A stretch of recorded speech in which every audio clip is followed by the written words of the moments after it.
இதில் 1 டம்ளர் கம்பு எடுத்துக்கலாம்.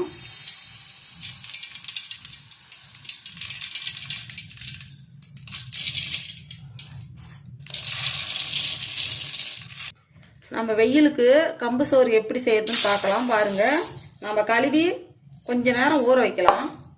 பாருங்கள், கம்பை கழுவி ஒவ்வொரு கல்லெல்லாம் இருந்துச்சு, அதை அரிச்சு எடுத்துகிட்டு வந்துட்டேன். இப்போ நாம் வந்து பானையில், மண் பானையில் கம்பு சாப்பாடு செய்யலாம். இந்த வெயிலுக்கு ரொம்ப இதமாக இருக்கும், குடிக்கிறதுக்கு உடம்புக்கும் நல்லது.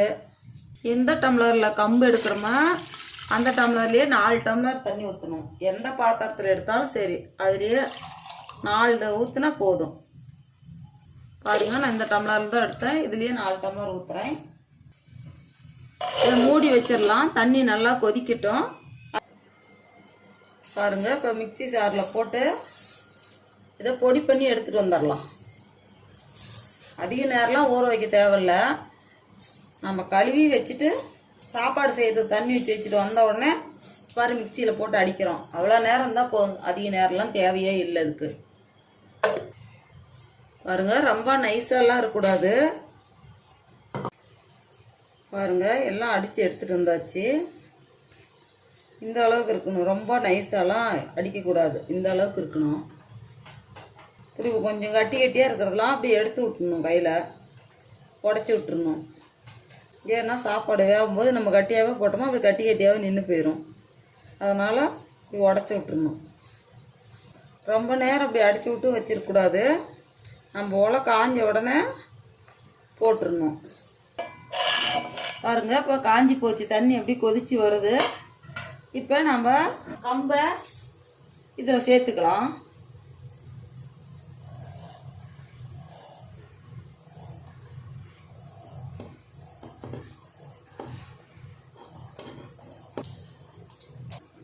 நல்லா இப்படி கலந்து கொடுத்துக்கிட்டே இருக்கணும்,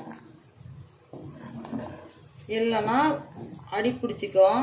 இப்படி கொஞ்ச நேரம் அப்படியே கலந்து கொடுத்துக்கிட்டே இருக்கணும். பாருங்கள், நம்ம உடச்சி விட்டதெல்லாம் கரெக்டாக போச்சு. இது வெயில் காலத்துக்கு ரொம்ப இதமாக இருக்கும். இப்போ வந்து கம்பு சோறு செய்கிறோம், இதுலேயே கூழும் செஞ்சுக்கலாம். அது கூழ் எப்படி செய்கிறதுன்னு பார்க்கலாம். இது நல்லா வேகட்டும். பாருங்கள், நல்லா பொங்கி வந்து வேவுது. ஒரு 30 நிமிஷம் ஆகும் இதில் சாப்பாடு செஞ்சு எடுக்கிறதுக்கு. ஆனால் மண்பானையில் செஞ்சு சாப்பிட்டாதான் இந்த சாப்பாட்டுக்கு அவ்வளோ ஒரு டேஸ்ட்டு கிடைக்கும். பாருங்கள், சாப்பாடு வெந்துடுச்சு. ஒரு 20 நிமிஷம் தான் ஆகுது. இன்னும் ஒரு 5 நிமிஷம் இருந்தால் வெந்து அப்படியே கெட்டியாக வந்துடும். பாருங்கள், அப்போ நம்ம ஸ்டவ் ஆஃப் பண்ணிடணும். பாருங்கள், வெந்து போச்சு. இப்போ நம்ம ஸ்டவ் ஆஃப் பண்ணிட்டா கூட சட்டி கொதிச்சுக்கிட்டு தான் இருக்கும். இப்போ அப்படியே ஆஃப் பண்ணி வச்சுட்டோமா, ஆறின பின்னாடி தான் தண்ணி ஊற்றணும். இப்போ நான் நைட்டு செஞ்சுருக்கிறேன், காலையில் சாப்பாட்டுக்கு. ஆறின வேடி தண்ணி ஊற்றிக்கலாம். இப்போ ஸ்டவ் ஆஃப் பண்ணிடலாம். பாருங்கள், வெந்துருச்சு. வெந்துருச்சு. பாருங்கள், ஆறி போச்சு. தண்ணி ஊற்றி வைக்கலாம். காலையில் வந்து நாம் கூழ் பண்ணிக்கலாம். ஆறி போனோன்னா அப்படி ஏடை படந்து வரும். இந்த டைமில் நம்ம தண்ணி ஊற்றி வச்சிடணும். பாருங்கள், நைட்டு தண்ணி ஊற்றி வச்சேன் கம்பு கூழ் செய்கிறதுக்கு. இப்போ வந்து சாப்பாடு எடுத்து போட்டு நம்ம கம்பு கூழ் வேணுங்கிற அளவு கரைச்சிக்கலாம். சூப்பராக வரும்.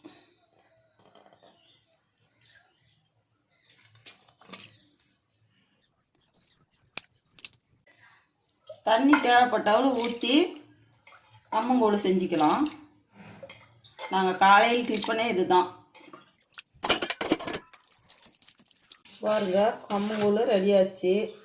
நல்லா கரைச்சி விட்டு நாம் இதில் தயிர் சேர்த்துக்கலாம். தயிர் பிடிக்கிறேன், தயிர் சேர்த்துக்கலாம். பிடிக்காதவங்க அப்படியே கூட சாப்பிட்லாம். இந்த வெயிலுக்கு உடம்புக்கு ரொம்ப நல்லது. இப்போ நம்ம இதில் தயிர் சேர்த்துக்கலாம்.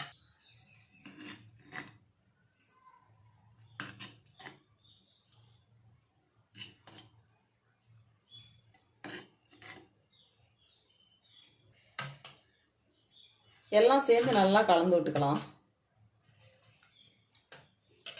தயிர் நல்லா கலந்து வரட்டும். எங்களுக்கு ரொம்ப வெங்காயம் பிடிக்கும். அதனால் நாங்கள் கொஞ்சம் அதிகமாக சேர்க்குறோம். இதை சேர்த்து குடிக்கும்போது அவ்வளோ ஒரு டேஸ்ட்டு கிடைக்கும். நீங்களும் இது போல் செஞ்சு சாப்பிட்டு பாருங்கள். கம்மங்கூழ் செய்கிறது ரொம்ப ஈஸி தான், டக்குன்னு ஆயிரும்.